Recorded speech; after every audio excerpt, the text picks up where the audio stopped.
हम चलते हैं हमारे दूसरी किताब which is called zero limits by doctor Joe Vitale under the umbrella of doctor Hew Len, जिसमें हम जो चैप्टर पढ़ रहे हैं उसका नाम है एविडेंस यानी कि सबूत। कि जो लोग भी मैनिफेस्टेशन वर्कशॉप में आए थे डॉक्टर जो वाइटाले के, और इसके पहले जो भी लोग डॉक्टर ह्यूलन से मिले थे हायट होटल में, जो कॉन्फ्रेंस उनकी वो सेमिनार इनफॉर्मल मीटिंग हुई थी डिनर पे ओवर द डिनर टेबल, तो उन लोगों से सुजैन ने सबसे एक्सपीरियंसेस कलेक्ट किए थे कि दोनों कॉन्फ्रेंसेस या दोनों सेमिनार अटेंड करने के बाद उनके जीवन में क्या ग्रोथ और प्रोग्रेस हुई। तो उसका पूरा कंपाइलेशन हम अभी पढ़ रहे हैं ये इस वाले चैप्टर में। तो अब हम नेक्स्ट एक्सपीरियंस पढ़ रहे हैं and Varsha Patil will be reading for us. Here is another. While I was attending a landmark forum 3-day seminar in October 2006, Joe's shortcut to healing literally stopped the gushing waters. The non-stop gushing happened during the exercise called being with people or something like that. In order to be with people, the seminar leader divided 74 people into 4 rows, and then we took turns, one row at a time, just being with people by looking them in the eye without talking. I was in row 3. The seminar leader called row 1 to step up on stage and face us, the audience. They looked at us sitting in our seats. We looked back. Then row 2 was ordered up to the stage, and row 2 stood 1 foot away from row 1. They were left looking into each other's eyes for 3 minutes. Then row 2 was asked to leave the stage and return to their seats. Again, row 1 was left on stage to look at us in our seats and us to look at them on stage. The closer it got to my time on stage, the more I realized I was stressing, but I had no idea why. My hands started to sweat, and I noticed I also fidgeted in my seat. The task at hand seemed simple enough. I had always given great eye contact during conversations with strangers and friends my whole life. I will be just fine. Then I remembered that at my first landmark seminar, the forum leader shared his story of when he first experienced this same exercise. He said that when he participated in this exercise as an attendee over 20 years before, his knees shook so hard that an assistant from the seminar placed his jacket between his knees to stop the noise. Thinking back to what he said, I felt like leaving the room. I told myself that I didn't need to continue the exercise, that I was great looking people in the eye already. But I knew that leaving the room wouldn't be tolerated. So I stayed in my seat, sweating and fidgeting. या I just explain this to you. ये क्या बात करने की कोशिश कर रहे हैं, तो ये होपोनोपोनो के बारे में नहीं है।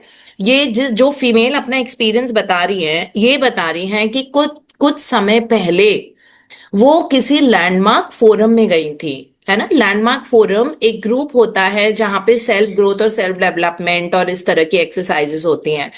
उस लैंडमार्क फोरम में डॉक्टर जो वाइटाले भी थे। वहां पे इन सबको एक एक्सरसाइज दी गई थी, looking at someone in the eye. तो जैसे ये जो एक्सपीरियंस शेयर कर रही है, ये रो नंबर 3 में बैठी हुई थी। तो उनको कहा कि जो भी रो नंबर 1 में है, 1 फीट की दूरी पे उनके साथ बैठो या खड़े हो जाओ और उनकी आंखों में आंखें डाल के देखते रहो। कुछ बोलना नहीं है, मुंह बिल्कुल बंद रहेगा, है ना। उनकी आंखों में आंखें डाल के देखो। ये एक्चुअली बहुत बड़ी चीज होती है। मैंने आपको बताया ना, कभी भी आप मिरर के सामने जब जा रहे हो, अगर आप you sitting in front of the mirror and you are only looking at yourself in the eye, आप कुछ नहीं कर रहे हो, कुछ नहीं बोल रहे, कुछ नहीं बोल रहे हो that I am beautiful, I am confident, I am this, I am that, I am super successful, I am a superstar, I am all that. कुछ बोलने की जरूरत नहीं है। आप बस सामने बैठो। शीशे में देखा आपने, है ना। और अगर इस तरह की शीशे पे बैठ सकते हो जहां पे थोड़ी आपकी पूरी बॉडी भी दिख रही है, मतलब एक तो होता है ना छोटा वाला शीशा जो होता है जिसमें सिर्फ चेहरा दिख रहा है आपका, बट एक ऐसा शीशा भी होता है ना, जैसे वॉल थोड़ा सा बड़ा मिरर होता है, जिसमें अगर आप अपनी डाइनिंग टेबल की चेयर लेके बैठते हो और बड़ा सा मिरर है, या जो भी चेयर लेके बैठते हो, उसमें आप अपने आप को mostly more than half a body देख पाओगे, है ना। तो आप चेयर पे जैसे भी आप फोल्डेड लेग्स के साथ बैठ सकते हो, आप पैर लटका के बैठ सकते हो, doesn't matter, but just looking at your self, वो तो आप खुद को देख रहे हो अपनी आंखों में आंखें डाल के। वो आमना सामना होता है कि आप अपने सोल को देख रहे हो, क्या आप देख पा रहे हो, नहीं देख पाते हैं लोग। ये थेरेपी होती है सेल्फ लव इनकलकेट करने की। और जीवन में अगर आपके कुछ कर्म ऐसे हैं और आपको बहुत ज्यादा तकलीफ हो रही है, मतलब लाइफ की किसी भी एरिया में प्रॉब्लम चल रही है, रिलेशनशिप में, ये तो ये एक्सरसाइज थेरेपी की तरह की जाती है ना। जो मैं आपको मैजिक मिरर में बताती भी हूँ कि और कुछ बोलो ही मत, आप बस अपने आप को देखते रहो शीशे में देख के, अपनी आंखों में आंखें डाल के, बिना कुछ बोले। इसी तरीके से उनको लैंडमार्क फोरम में ये वाली एक्सरसाइज कराई जा रही थी, और इस फीमेल को मतलब हो ही नहीं रहा था इससे। पता नहीं इसके मन में कितना ज्यादा वो था, है ना, मतलब बहुत वो था, सैडनेस थी, ग्लूम था, जो भी था। तो ये देख नहीं पा रही थी उस पर्सन के आंख में, वो सारे फर्स्ट रो वाले, थर्ड रो वालों की आंखों में आंखें डाल के देख रहे थे बैठ के। तो इनको नहीं हो रहा था 1 फीट की दूरी से, तो उनको लग रहा था मैं सारा काम छोड़ के मैं इस रूम से भाग जाऊं इसी वक्त। लेकिन उन्होंने सोचा कि नहीं, भागना तो टॉलरेटेड नहीं होगा, ये तो अच्छी चीज नहीं है ना। बट उनको स्ट्रेंज स्ट्रेंज फीलिंग्स हो रही थी, क्योंकि उनको अब बैठना पड़ रहा था, she was force to sit ना। आप ऐसे you can not just run away from the room and say मुझसे नहीं हो रहा, बिकॉज आप यहाँ पे अपने कर्म ही तो, मतलब कुछ ना कुछ चेंज करने ही तो आए हो ना, अपने आप से कनेक्ट होने के लिए। और अपने आप से कनेक्ट होने का सबसे बड़ा तरीका ये वाला होता है। तो उनसे ये हो ही नहीं रहा था बिल्कुल भी। And then she kind of you know thought about it, and कि क्या करना चाहिए। उन्होंने कहा नहीं, let me just struggle, sit here and do it, because ये एक एक्सरसाइज मुश्किल हो रही है, इसका मतलब मेरे अंदर कुछ ना कुछ ऐसी एनर्जी है जिसके कारण मैं अपनी इस पर्सन की आंखों में नहीं देख पा रही हूँ। क्योंकि कहते हैं ना, आप दूसरा इंसान आपका दर्पण होता है, उसमें आपको वही सारी चीजें दिखती है जो आपकी सोल में होती है।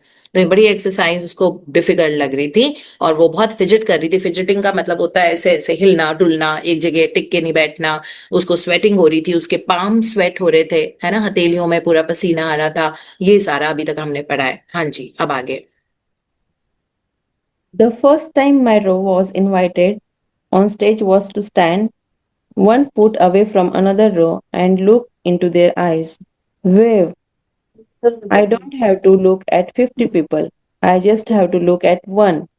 I thought. We got position and the seminar leader started guiding us through our 3-minute process of self discovery. Within the first 10 seconds, I was crying uncontrollably, gushing water, and I had no idea why. I couldn't stop crying. Every time I looked at my partner across from me, I just sobbed. Row 3, please exit to your left. I heard. I said thank you to my partner and left. तो वो बता रही हैं कि ये 3 minute की exercise थी self discovery की, आप अपने आप को डिस्कवर करो, बिकॉज किसी की आंखों में आप अपना ही प्रतिदर्पण देखते हो जो आपके अंदर होता है। 3 मिनट के लिए उनको बस ऐसे आंखों में आंखें डाल के स्ट्रेंजर को देखो। It might be easier for you to look if you are sitting with me and looking into my eyes, आपको तो बहुत अच्छा भी लगेगा, मुझे भी बहुत अच्छा लगेगा, है ना, दैट्स नॉट। बट अगर कोई स्ट्रेंजर है जिसको हम आज से उससे मिले नहीं है, उसकी आंखों में आंखें डाल के दिखना, 3 मिनट बहुत बड़ी चीज होती है। सो बट देन ये जो हमको एक्सपीरियंस अपना सुना रही हैं, ये बोल रही हैं कि 1 मिनट भी मतलब 10 सेकेंड मुश्किल से हुए थे, और मैं उसको देख रही थी और मैं फूट फूट के रोने लग गई। I started crying, I had tears in my eyes. और वो 3 मिनट का प्रोसेस मेरे लिए बड़ा तकलीफ वाला था, बहुत मुश्किल हुई थी। और उसके बाद एकदम से आवाज आई कि ठीक है, अब अपने मतलब स्टेज से आप उतर जाओ। तो मैंने अपने पार्टनर को, जिसकी आंखों में मुझे आंखें डाल के देखना था, तो मैंने उसको थैंक यू बोला और मैं स्टेज से नीचे आ गई। और मुझे लग रहा है कि चलो जी, खत्म हो गया सारा। हाँ जी। What the hell happened to me? I was supposed to listen to what my inner voice told me, but I never heard a thing. I was just overwhelmed, no words. I didn't learn anything. What kind of exercise is this? I was confused, embarrassed, and left to ponder my experience as the exercise continued on the stage in front of me. Row 3, please stand, turn to your right, and go to the stage. R, not again, my mind screamed. Now my row was facing the people seated off stage. I survived the 3 minutes this time because I just didn't look at people who were looking at me. Now, row 4 was ordered onto the stage and a new partner was standing in front of me, 1 foot away from my face. This time I was face to face with a kinder, older woman who smiled at me shyly.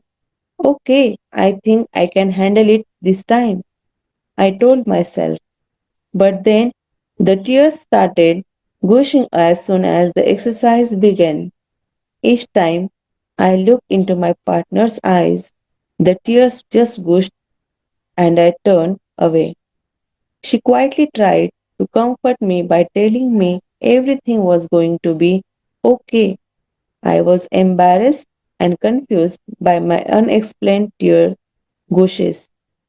The seminar leader was directing all of us to listen to what was inside our heads, what we said to ourselves. But my voice wasn't talking. Then I suddenly remembered that I could fill my head with thoughts instead of trying to listen to my thoughts. My inner voice wasn't talking to me anyway. Once I put thoughts in my head that were better than what was there, I immediately looked again at my partner and thought, thank you, I love you, thank you, I'm sorry, I love you, thank you. I immediately got comforted and was filled with appreciation and love for the woman across from me. I felt better and the gushing stopped. I was looking at her and I was not gushing tears.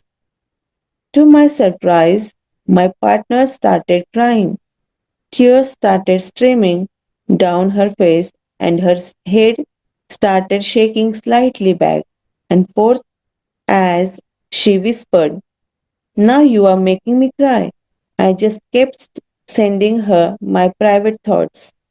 Thank you. I love you. I'm sorry. Please forgive me. Thank you. And so on. Then my partner was directed off the stage and I was left standing again in front of 50 people who were directed to look and evaluate me and my row. But now I was at total inner peace and I was able to look at people who were looking at me. In fact, I sought them out. I looked only at people who were looking at me. I felt so much better. I could be me with strangers. I loved everybody and really, really appreciated them. Soon the exercise was completed and the seminar continued. Then we had a short break.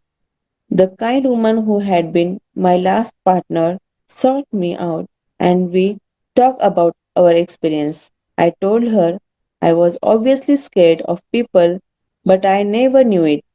She told me she felt like we really connected and went on to say that the seminar was helping her too because she realized she had a difficult time accepting love from others. Well, then it was obvious I had to share with her the healing technique I used to make me stop crying when we were on stage together. She started crying. We hugged and then parted to continue our short break. Nerissa Oden, thevideoqueen.com. Yeah, so this is some Narisa's experience लंबा सा पहली बार ऐसा हुआ कि first row third row को एक दूसरे की आंखों में आंखें डाल के उनको देखना था उनके बहुत सारे इमोशंस उमड़ के आए जो पेंट अप थे पता नहीं क्या वरी था सैडनेस था जो भी था हेट्रेड था कुछ ना कुछ हमारे अंदर होता है हमको पता नहीं होता है और वो नेमलेस होता है बट जब वो ये वाली एक्सरसाइज कर रहे थे कि स्ट्रेंजर के आईज में डाल के बोलना तो ये जो नरीसा थी इनको पहली बार बहुत बहुत रोना आया उसके बाद 3 मिनट क्या जैसे तैसे उन्होंने थैंक यू बोला और वो स्टेज से चली गई अब थोड़ी देर के बाद दोबारा से टर्न आया इन लोगों का और वो नए स्ट्रेंजर फोर्थ रो के साथ उनको आंखों में आंखें डाल के देखना था नरीसा को है ना जो सारे ही खड़े हुए थे और देख रहे थे तो जो नरीसा थी वो बड़ी अच्छी सी काइंड हार्टेड ओल्ड वुमेन थी तो इनको बड़ा और नरीसा बहुत अच्छे से लाइक कंसोल कर रही थी कि अरे don't worry everything will be fine and like she was very kind. तो इनको लगा कि चलो इनके साथ तो बड़ा इजी होगा। तो शुरू शुरू में नरिसा को बहुत रोना आया, और उसके बाद उनके मुंह से उन्होंने सोचा, बिकॉज ऐसे कहते हैं ना कि जब आप शीशे के सामने भी बैठ के, जब आप अपनी आंखों में आंखें डाल के देख रहे होते हो, तो आपको अपने थॉट्स को ऑब्जर्व करना होता है कि आपके अंदर किस तरह के थॉट्स आ रहे हैं, है ना। क्या आपके ये वाले थॉट्स आते हैं कि देखो मेरे आईज के नीचे कितनी फाइन लाइंस हो गई हैं, मेरे बालों की क्वालिटी ऐसी हो गई है, थोड़े रफ रफ लग रहे हैं, आई एम स्लाइटली, तभी मैं बोल रही थी कि ऐसे शीशे के सामने आप बैठो जहां पे आपको कम से कम 3/4 बॉडी नजर आए, है ना, कि क्या मेरा पेट निकल रहा है, मेरे शोल्डर्स कैसे हैं, मुझे ऐसे लग रहा है मेरे कंधे झुके हुए हैं। अजीब अजीब से ख्याल आते हैं। कभी अपने अंदर कोई पास्ट मेमोरी आपको याद आने लग जाती है। हम ये एक्सरसाइज करते नहीं है ना, अपने साथ बैठते नहीं है कभी भी। ये हमने कभी किया है कि शीशे के सामने हम अपने साथ बैठ गए और हमने 5 मिनट का टाइमर लगाया और हम बैठे ही रहे, और हम बस अपने आप को देख रहे हैं और अपने थॉट्स को ऑब्जर्व कर रहे हैं। ये बहुत बहुत पावरफुल थेरेपी होती है दैट वे। तो अब यही वो थेरेपी जो कर रहे थे लैंडमार्क फोरम में, और जिसमें भी वो किसी को आंखों में आंखें डाल के देख के कर रहे थे। तो इस नेरिसा को जब दूसरी बार दोबारा से इनका नाम कॉल आउट हुआ, इनको लगा कि अरे फिर से मुझे वही करना पड़ेगा, बिकॉज इनके लिए बहुत डिफिकल्ट था पहली बार हैंडल करना कि ऐसे किसी की आंखों में डाल के, आंखों में आंखें डाल के ऐसे बैठना बिना कुछ बोले। तो इनको बहुत हैवी लग रहा था, लेकिन इस बार इनके लिए थोड़ा ईजी था, बिकॉज पिछली बार उनके बहुत सारे नेगेटिव इमोशंस आंसू के रूप में बह गए थे, क्योंकि बहुत रोई थी तब, है ना। तो मतलब सोचो कि वो कॉन्सेंट्रेटेड इमोशंस एकदम से टीयर्स के फॉर्म में इनके निकले। दूसरी बार भी जब इन्होंने शुरू किया, हालांकि उनको लग रहा था कि बहुत इजी होगा, बिकॉज वो लेडी बड़ी अच्छी सी ओल्ड लेडी थी, कंफर्टिंग थी, काइंड थी, बहुत प्यार से बोल रही थी सब ठीक हो जाएगा, लेकिन फिर भी नरिसा को रोना आया। लेकिन उसके बाद जब उनको कहा गया कि अब आपके अंदर जो थॉट्स आ रहे हैं, आपके दिल में जो विचार आ रहे हैं, आप उनको देखो, सोचो, तो उनके मुंह से शब्द निकले, thank you and I really love you, I love you, you know. और फिर जो ओल्ड लेडी थी उनको रोना आ गया, क्योंकि उनको ये आइडेंटिफाई हुआ कि मुझे लोगों से लव लेने की आदत नहीं है ना। वो लव को ब्लॉक कर रही थी अपनी जिंदगी में, उनकी ये लिमिटेशन थी। हमारे अंदर भी क्या क्या है, हमको पता है हमको लव लेने की आदत नहीं होती। अगर हमको कोई बहुत ज्यादा प्यार देता है, तो अगर हमको रोना आ रहा है उस बात से, या हमको कोई बहुत तारीफ कर रहा है कोई, इसका मतलब है हमने ब्लॉक किया हुआ है लव को रिसीव करना। तो हम गॉड के लव को भी नहीं रिसीव कर पाते हैं, है ना, क्योंकि हमने अपने आसपास एक दीवार बना रखी होती है। We don't know we are like that. So suppose if I just come and hug you and I say that what are the wonderful things, I was just doing a personal consultation once. तो वो समझ आ जाता है ना, थोड़ा सा देख के, तराश के, परख के कि क्या वो करना है, मतलब क्या। तो मैंने उनसे यही कहा कि चलो आज हम आपसे आपने आपके लाइफ के 21 अकम्पलिशमेंट्स के बारे में बात करेंगे, है ना, कि आपने 21 चीजें आपने क्या अकम्प्लिश की अपने जीवन में। और वो सबकी अलग अलग पर्सनल कंसल्टेंसी होती है, ऐसा नहीं है कि किसी से मैंने बस ये उन्हीं से पूछा, आज तक और किसी से नहीं पूछा है। ठीक है, क्योंकि मुझे कुछ चीज आइडेंटिफाई मैंने कर ली थी और मुझे उनसे वो निकलवानी थी। ठीक है, जो भी उनकी पर्सनैलिटी थी, and he was a male. So then he told me that what are the 21 things, और वो जैसे से बोलते जा रहे थे उनके रोने की इंटेंसिटी बढ़ती जा रही थी। And a very macho male, who is like real, like a Hulk, कि जो नो दैट नो नेवर, मतलब कोई सोच नहीं सकता था कि वो वल्नरेबल हो सकते थे लोगों के सामने या मेरे सामने। मैं तो फीमेल हूँ, है ना, कि मेरे सामने वो धाड़ी मार मार के रोएंगे, वो बताएंगे। तो मैंने बस उनसे यही कहा, बिकॉज मुझे कुछ निकलवाना था उनके अंदर से, और वो परमानेंटली निकलवाना था, ताकि वो, मतलब उनके अंदर वो बहुत स्ट्रांग जो चीज उन्होंने वायर किया हुआ था ना, उसको अनवायर करवाना था। तो उसको अनवायर कराने के लिए मैंने कहा कि let's talk about 21 things that you have achieved in your life. और वो जैसे जैसे बोलते गए, वो रोते गए, रोते गए, रोते गए, and by the end of it he was just crying, and I had to give him some time, and I said doesn't matter, just went out, है ना। तो इस तरह से हम अपने आप को बहुत 30 मार खान समझते हैं कभी कभी। No no, I can handle, I don't have now, I can, I am well equipped to do that. But हमको पता नहीं होता है कि कहाँ हमने रुकावट बना रखी है। मतलब God wants to give us money and health and that, but हमने डैम बना रखा है उसके लिए। अब उस बांध को तो तोड़ना पड़ेगा ना। और उस बांध को तोड़ने के लिए ये नेरिसा और ये लोग सब ये वाली एक्सरसाइजेस कर रहे थे जो अभी हमने पढ़ी, है ना। ये भी उसी बांध को तोड़ने के लिए, ताकि खुल के पानी आ जाए। बांध क्या करता है, पानी को रोकता है, खुल के नहीं आने देता, क्योंकि एक दीवार बन जाती है बाहर और गेट लग जाते हैं उसमें, स्क्रू से उसको रोक दिया जाता है पानी को आगे आने से। हमने भी बांध बना रखे हैं, है ना। सो बहुत सारे ऐसी जगह पे हमने अपने पर्सनालिटी में, अपने जीवन में रुकावटें बना रखी है, जिसके कारण वो चीज हमारे जीवन में आती नहीं है। और वो इनविजिबल वॉल है, हमको दिखती कहाँ है, उनको दिखी, नेरिसा को भी दिखी, उस ओल्ड वुमेन को दिखी। वो ओल्ड वुमेन जो बड़ी कंफर्टिंग थी, वो कह रही थी अरे चिंता मत करो, I am this, everything will be fine, ये वो। लेकिन जैसे ही नेरिसा ने उस ओल्ड वुमेन को आई लव यू और थैंक यू बोला और कह के I really love you, I love you, you know, और वैसे ही वो ओल्ड वुमेन रोने लगी। क्यों वो रोई? क्योंकि उन्होंने प्यार को एक्सेप्ट करना वो भूल गई थी। उन्होंने अपने आसपास एक दीवार बना रखी थी जिससे कि लव उनके जीवन में नहीं आता था। अब वो भगवान का लव, लोगों का लव, है ना, मतलब लव का मतलब ये नहीं होता है कि वो वाला सेंशुअल लव जिसको हम बोलते हैं। लव का मतलब होता है highest form of appreciation. That is what love actually means. तो वो इस लव को आइडेंटिफाई, उन्होंने, उनको फिर पता लगा कि अच्छा मैंने मैंने एक दीवार बना रखी थी, वो दीवार उनकी उस दिन टूट गई। इसीलिए कहा जाता है कि आंखों में आंखें डाल के देखना, लोगों से भी जब बात करते हो तो look into their eyes and talk. Because if you not able to look into people's eyes and talk, इसका मतलब है कि आपको अंदर से कुछ ना कुछ कमी है ना। कई लोग होते हैं कि नहीं आंखों में आंखें डाल के देख पाते। तो इस तरह से तो ये वाला एक्सरसाइजेज हुई और उसके बाद उन्होंने बहुत अच्छे से they had a smile, because उन दोनों के बहुत रिलीजेस हुए। क्योंकि पहली बार नरीसा भी बहुत रोई थी, दूसरी बार भी इनको रोना आया था, लेकिन धीरे धीरे उनके अंदर लव आने लगा था, है ना। जब वो बांध टूट गया, जो वॉल थी, जो उन्होंने इनविजिबल वॉल बना रखी थी, इनविजिबल रेल्म में इनविजिबल वॉल को जब वो रो के वो रिलीज हुआ उनका, तो वो सब कुछ आने लगा उनके जीवन में, है ना। और अब प्यार उमड़ के आया उन्हें उस ओल्ड वुमेन के लिए, नरिसा को। और ओल्ड वुमेन को जैसे उन्होंने आई लव यू बोला, उनको भी आइडेंटिफाई हो गया कि अच्छा मैंने अपनी जिंदगी को फुल फ्लो से रोका हुआ था अभी तक, है ना। और उसके बाद लैंडमार्क फोरम के बाद इनके बहुत सारे अमेजिंग एक्सपीरियंसेस हुए होंगे। तो ये एक एक्सपीरियंस है जो नरिसा ने फोरम का सिखाया। हाँ जी। I think we are kind of overshot time. It's already 7 o'clock. So Varsha, thank you so much. We'll read only so much today. And thank you for reading so beautifully. And may God give you the best of life.